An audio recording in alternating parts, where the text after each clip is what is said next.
तारीख थी 18 अक्टूबर 2007। पाकिस्तान का शहर कराची, सड़कों पर जन सैलाब उमड़ा हुआ था। करीब 30 लाख लोग सब एक ही शख्स की झलक पाने को बेताब थे।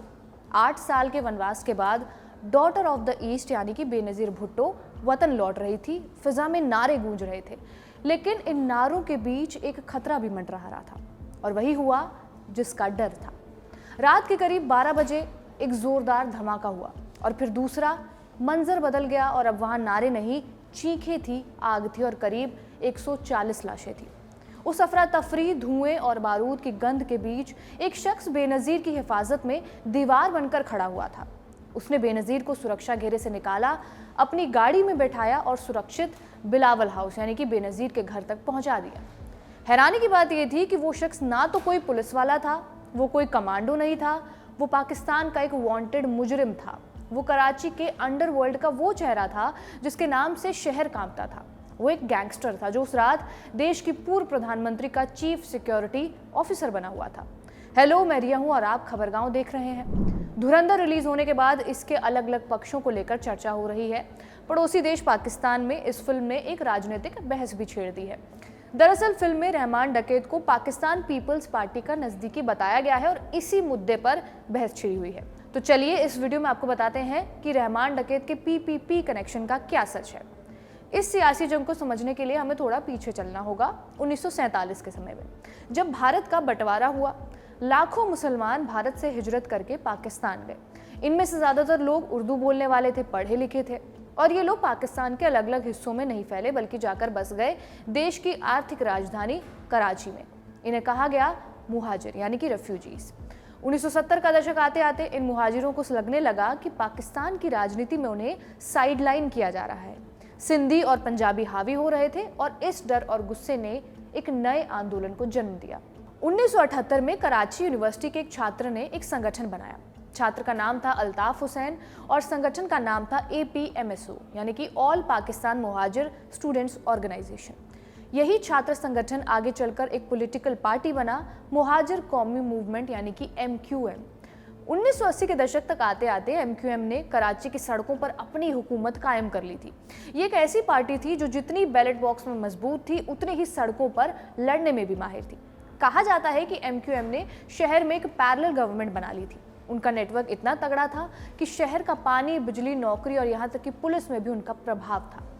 अब सीन में दूसरी बड़ी पार्टी की एंट्री होती है, पाकिस्तान पीपल्स पार्टी यानी कि PPP। PPP मूल रूप से सिंध की पार्टी थी, बेनज़ीर भुट्टो की पार्टी। लेकिन कराची जो सिंध की राजधानी है वहां उनका बस नहीं चलता था। कराची MQM का गढ़ बन चुका था। PPP के पास एक समस्या थी, उनके पास कराची में वोट तो थे, खासकर लियारी जैसे पुराने इलाकों में जहां बलोच आबादी रहती थी, लेकिन उनके पास MQM की स्ट्रीट पावर का मुकाबला करने के लिए कोई फोर्स नहीं थी। जब भी सियासी टकराव होता, MQM का संगठित नेटवर्क उन पर भारी पड़ जाता। PPP को एक ऐसे आदमी की तलाश थी जो लोहे को लोहे से काट सके। तलाश खत्म हुई लियारी की तंग गलियों में, जहां एक नया नाम उभर रहा था, सरदार अब्दुल रहमान बलोच, जिसे दुनिया ने बाद में रहमान डकैत के नाम से जाना। इसके बाद दशकों तक लियारी पाकिस्तान पीपल्स पार्टी और भुट्टो परिवार का गढ़ रहा। जुल्फिकार अली भुट्टो ने लियारी में 1970 और 1977 के इलेक्शंस जीते। आसिफ अली जरदारी और बेनज़ीर की शादी का रिसेप्शन भी यही हुआ। रहमान के पिता दादल और चाचा शेरू 1960 के दशक से ही कराची के अंडरवर्ल्ड में एक्टिव थे, लेकिन वो सिर्फ अपराधी नहीं थे, वो उस वक्त की मुस्लिम लीग के लिए मसलस का काम करते थे। रैलियों में भीड़ जुटाना और विरोधियों को डराना उनका एक काम था। रहमान के खून में ये काम था, लेकिन वो अपने बाप दादा से 4 कदम आगे निकल गया। PPP ने लियारी में अपनी पकड़ मजबूत रखने के लिए रहमान डकैत को अपना लोकल स्ट्रॉन्ग मैन बनाया। ये एक पॉलिटिकल डील थी। रहमान PPP के लिए लियारी का किला संभालता, MQM को उस इलाके में घुसने से रोकता और बदले में सरकार और पुलिस उसकी तरफ से आंखें मूंद लेती। साल 2001 में एक अहम मोड़ आया। लियारी का पुराना डॉन यानी कि हाजी लालू गिरफ्तार हो गया था। मैदान खाली था। रहमान डकैत ने इस मौके का फायदा उठाया और खुद को लियारी का किंग घोषित कर दिया। अब रहमान सिर्फ एक गुंडा नहीं था, वो PPP का एक एसेट बन चुका था। रहमान ने सियासत का खेल समझ लिया था। उसे पता था कि सिर्फ बंदूक से काम नहीं चलेगा, इमेज बनानी होगी। उसने लियारी में एक रॉबिन हुड वाला अवतार लिया। उसने डिस्पेंसरी खोली, एम्बुलेंसेस चलवाई, गरीबों के अस्पताल के बिल भरे। लोग उसे मसीहा मानने लगे और यही PPP चाहती थी। एक ऐसा आदमी जो वोट भी दिलाए और विरोधियों को भी ठिकाने लगाए। हालांकि रहमान का असली धंधा वही था, ड्रग्स, जुआ और किडनैपिंग। रहमान का सबसे बड़ा कॉम्पिटिटर था अरशद पप्पू, जिसे MQM का सपोर्ट हासिल था। बेनजीर भुट्टो की वापसी के वक्त रहमान डकैत का कद अपनी पीक पर था। कारसाज हमले के दौरान उसने जिस तरह बेनजीर की जान बचाई, उसने पार्टी के अंदर उसकी वफादारी की एक मुहर लगा दी थी। इसके बाद साल आया 2008, पाकिस्तान की राजनीति में एक बड़ा बदलाव आया। बेनजीर भुट्टो की हत्या के बाद सहानुभूति की लहर पर सवार होकर PPP सत्ता में आई।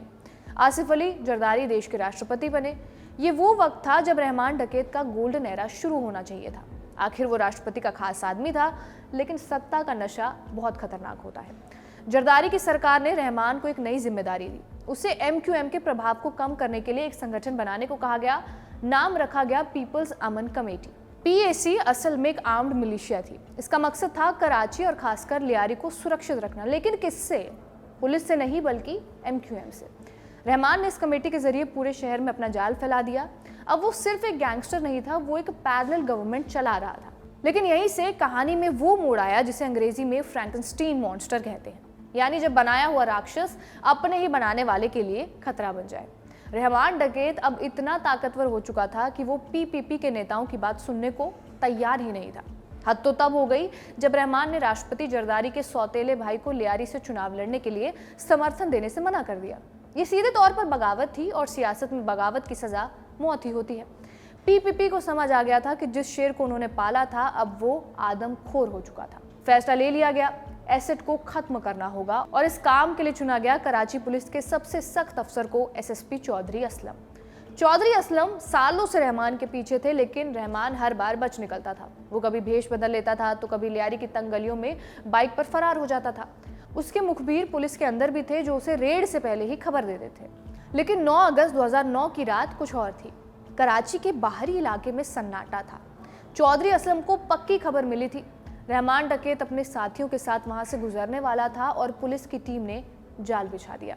जैसे ही रहमान की गाड़ी वहां पहुंची, उसे घेर लिया गया। स्ट्रीट लाइट्स की धुंधली रोशनी में गोलियां चलनी शुरू हुई। ऑटोमेटिक हथियारों की तड़तड़ाहट से पूरा इलाका गूंज उठा, और ये कोई मामूली गिरफ्तारी नहीं थी, ये एक जंग थी। काफी देर तक दोनों तरफ से फायरिंग होती रही, और जब बंदूकें शांत हुई तो सड़क पर एक लाश पड़ी हुई थी। वो लाश थी कराची के बेताज बादशाह रहमान डकैत की। MQM के वर्चस्व को तोड़ने के लिए PPP ने रहमान डकैत जैसे किरदारों को पैदा किया। उन्होंने सोचा था कि वो आग से खेलेंगे और हाथ नहीं जलेंगे, लेकिन उस आग ने पूरे कराची को जला दिया। इस पूरी कहानी के ऊपर आपका क्या कुछ कहना है, हमें कमेंट करके ज़रूर बताएं। इसे लिखा था हमारे साथी कमल ने। कैमरे के पीछे आयान, आप देखते रहिए खबरगांव।